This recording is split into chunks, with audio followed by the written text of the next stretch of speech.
घटना आहे स्वरूपची। स्वरूप विष्णू जाधव, वय वर्ष अवघ 28, चेहरा प्रसन्न, मन शांत आणि डोळ्यात भविष्याची स्वप्न। मराठा कॉलनी कसबा बावडा इथल्या भगव्या चौकामध्ये त्याचं एक छोटंसं पण प्रेमाने भरलेलं घर। इथूनच त्याने आपल्या आयुष्याचा प्रवास सुरू केला होता। स्वरूप हा अत्यंत साधा, शांत आणि सामंजस्य तरुण होता। शिस्तप्रियता आहे त्याचं वैशिष्ट्य। व्यायाम, अभ्यास आणि जबाबदारी याचं त्याच्या आयुष्यातलं स्थान ठरलेलं होतं आणि म्हणूनच 2023च्या पुणे पोलीस दलामध्ये त्याचा प्रवेश झाला होता। तेव्हा संपूर्ण कॉलनी अभिमानाने भरून गेली होती। आपला मुलगा आता पोलीस झाला हे वाक्य गावातल्या प्रत्येक घरात ऐकायला मिळालं। स्वरूपचे मित्र म्हणतात तो सगळ्यांना हसवायचा, पण स्वतःच्या वेदना कोणालाच कळू द्यायचा नाही। आम्हाला नेहमी म्हणायचा, माझं लग्न ठरलंय, रजा ठेवतोय, दिवाळीनंतर बार उडवायचा आहे, तुमचंही ठरवा। लवकरच आम्हाला वाटलं होतं की त्याचं आयुष्य आता नव्या वळणावर जाणार आहे, पण अचानक सर्व संपलं। स्वरूपचं घर अगदी सामान्य होतं, पण प्रेमळ आणि संस्कारक्षम वडील विष्णू जाधव हे स्थानिक बाजारामध्ये काम करणारे एक प्रामाणिक कामगार। आई गृहिणी, आजी असूनही हातात जपमाळ घेऊन घरात देवाऱ्यामध्ये बसून नातवाच्या उज्ज्वल भविष्यासाठी प्रार्थना करायची। एक लहान बहीण शाळेत शिकणारी, स्वरूपसाठी फार लाडकी। या घरात पैसा नव्हता, पण माणुसकी होती। सगळं आयुष्य कष्ट करून घडवलेलं। स्वरूपही लहानपणापासून याच माणुसकीच्या आणि कष्टाच्या संस्कारामध्ये घडलेला। त्याच्या वडिलांनी अनेकदा त्याला सांगितलं होतं, बेटा आम्हाला मोठं व्हायचं नाही, पण तुला मोठं झालेलं बघायचं आहे। हेच स्वरूपचं सपोर्ट झालं आणि स्वरूप लहानपणापासूनच पोलीस व्हायचं स्वप्न बघायचा। कोल्हापुरात त्याने नियमित व्यायाम सुरू केला। सकाळी 5 वाजता उठून धावणे, शारीरिक प्रशिक्षण, अभ्यास हे त्याचं दैनंदिनी जीवन।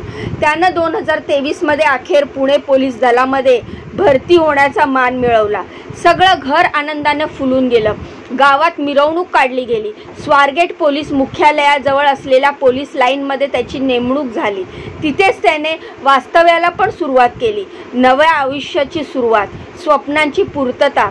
त्याच्या अंगावर आता खाकी गणवेश झळकत होता। आईवडिलांच्या डोळ्यात अभिमान होता। स्वरूपचं लग्न ठरलं। त्याने मित्रांना सांगायला सुरुवात केली, बघा रे, माझं लग्न दिवाळीनंतर आहे, पण तुम्ही पण आता मुलगी बघा।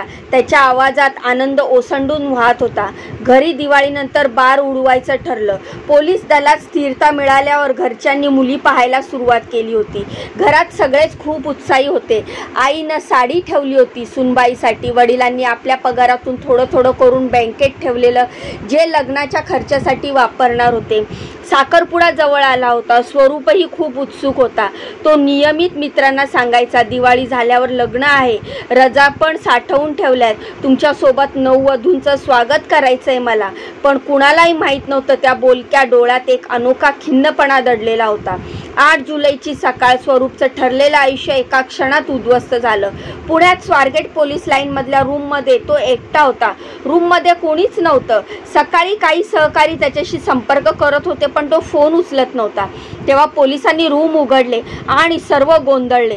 खिडकीच्या अँगलला टॉवेलच्या सहाय्याने गळफास घेतलेला स्वरूप, श्वासबंद शरीर, निश्चल आणि साऱ्या स्वप्नांचा खून झाला होता।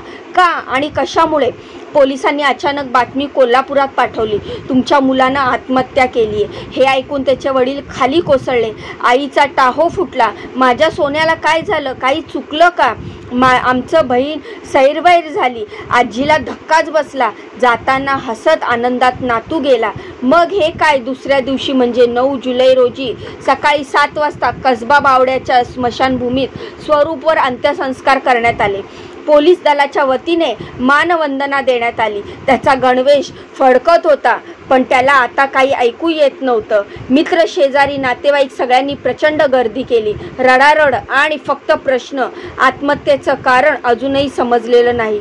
कोणतीही चिठ्ठी नाही, कोणतंही स्पष्ट कारण नाही। स्वरूपने आपल्या मित्रांना काही दिवसापूर्वी खूप आनंदाने लग्नाबद्दल सांगितलं होतं। घरच्यांशीही बोलला होता। मग अचानक काय घडलं?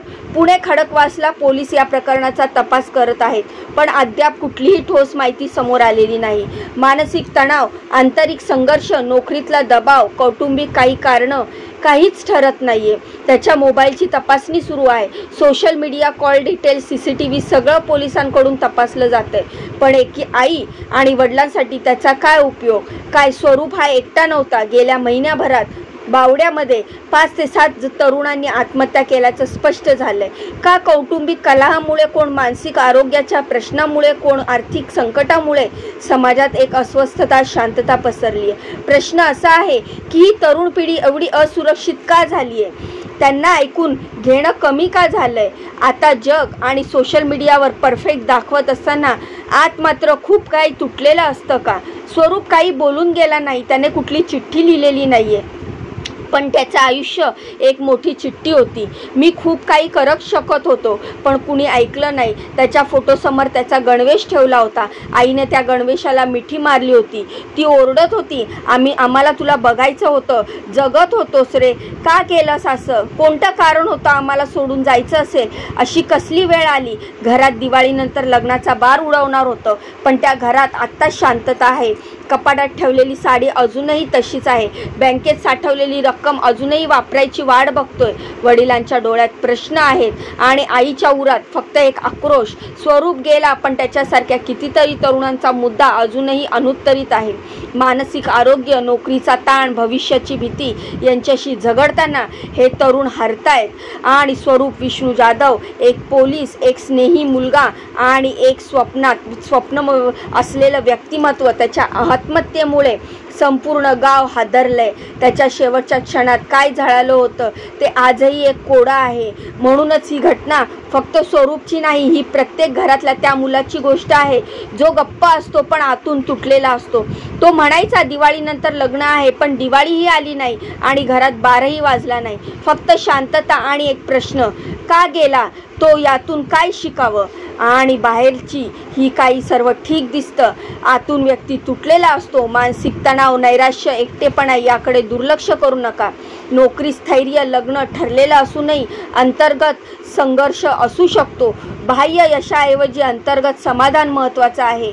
जीवनात प्रत्येक अडचण ही शेवट नाही, ती एक थांबा असू शकते.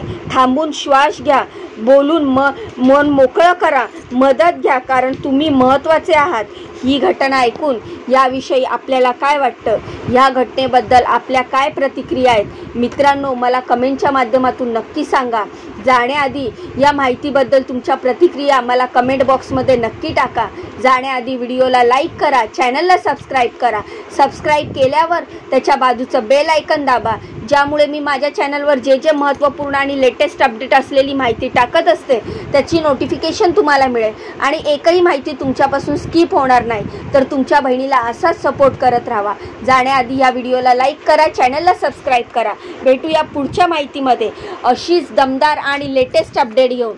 तोपर्यंत स्वतःची काळजी घ्या. बाय आणि नमस्कार.